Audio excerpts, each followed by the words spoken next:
Praise the Lord. Hallelujah. സർവശക്തനായ ദൈവം നമ്മളെ എല്ലാവരെയും സമർത്ഥമായിട്ട് അനുഗ്രഹിക്കട്ടെ എന്ന് പ്രാർത്ഥിക്കുന്നു.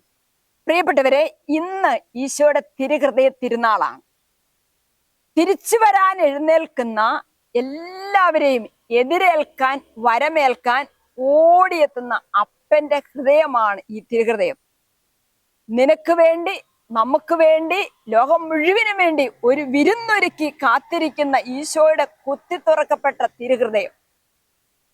പ്രിയപ്പെട്ടവരെ, മറ്റൊരിടത്തും കിട്ടാത്ത മേൽത്തരം വിഭവങ്ങൾ നമുക്ക് വേണ്ടി തയ്യാറാക്കപ്പെട്ടിരിക്കുന്നു. വിശുദ്ധ ലൂക്കായുടെ സുവിശേഷം 15:23 നമ്മളിങ്ങനെ വായിക്കുന്നു: കൊഴുത്ത കാളക്കുട്ടിയെ കൊണ്ടുവന്ന് കൊല്ലുവിൻ, നമുക്ക് ഭക്ഷിച്ചാഹ്ലാദിക്കാം. അതെ, ഇന്ന് ഈശോയുടെ തിരുഹൃദയത്തിന്റെ വിഭവങ്ങള് ഭക്ഷിച്ചാനന്ദിക്കുന്ന, ആഹ്ലാദിക്കുന്ന ദിവസമാണ്. നമ്മൾ കണ്ടിട്ടില്ലേ, നല്ല ഫുഡ് കഴിക്കാൻ ഹോട്ടലുകൾ അന്വേഷിക്കുമ്പോൾ ഏതെങ്കിലുമൊക്കെ ഹോട്ടലുകളുടെ മുൻപിൽ നിന്ന് ഫുഡ് റെഡി, വായോ, അകത്തോട്ട് വായോ എന്ന് പറഞ്ഞ് ക്ഷണിക്കുന്ന വ്യക്തികളെ. ഇതുപോലെ ഈശോ തന്നെ നമ്മളെ ക്ഷണിക്കുക, ഫുഡ് റെഡി. എന്താണ് ഈശോ നമുക്ക് വേണ്ടി ഒരുക്കിയിരിക്കുന്ന മേൽത്തരം വിഭവങ്ങൾ?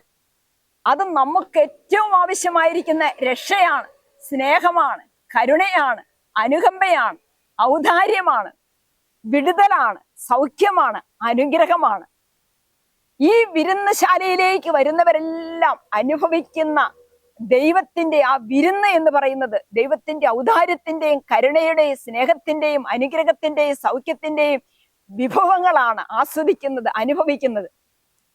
എന്നാൽ പ്രിയപ്പെട്ടവരെ, അതുപോലെ തന്നെ നമ്മൾ കണ്ടിട്ടില്ലേ, മറ്റു ചില ഹോട്ടലുകളില് ബോർഡുകള് വിത്ത് ബാർ ഇഷ്ടപ്പെടുന്നവര്, മദ്യപിക്കാൻ ഇഷ്ടപ്പെടുന്നവര്, അങ്ങനെ ആസ്വദിക്കാൻ ഇഷ്ടപ്പെടുന്നവര് അത് സെലക്ട് ചെയ്യുന്നു. സാത്താൻ ഒരുക്കുന്ന വിരുന്നുശാല.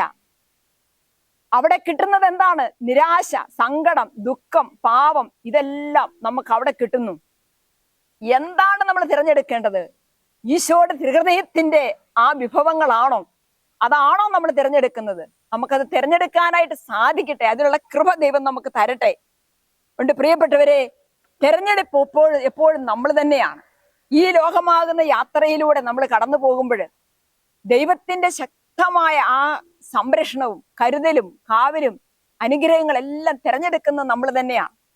ഈശോയുടെ തിരുഹൃദയത്തിലേക്ക് പ്രവേശിച്ച് ആ തിരുഹൃദയം എനിക്ക് വേണ്ടി ഒരുക്കുന്ന സ്നേഹത്തിന്റെ വിരുന്നുശാലയിലിരുന്ന് വിരുന്നുണ്ട് സംതൃപ്തി അടയാൻ, ആനന്ദിക്കാൻ, ആഹ്ലാദിക്കാൻ പ്രിയപ്പെട്ട ദൈവജനമേ, നമുക്കെല്ലാവർക്കും സാധിക്കട്ടെ എന്ന് പ്രാർത്ഥിക്കുന്നു. ആമേൻ. ഹല്ലേലൂയ.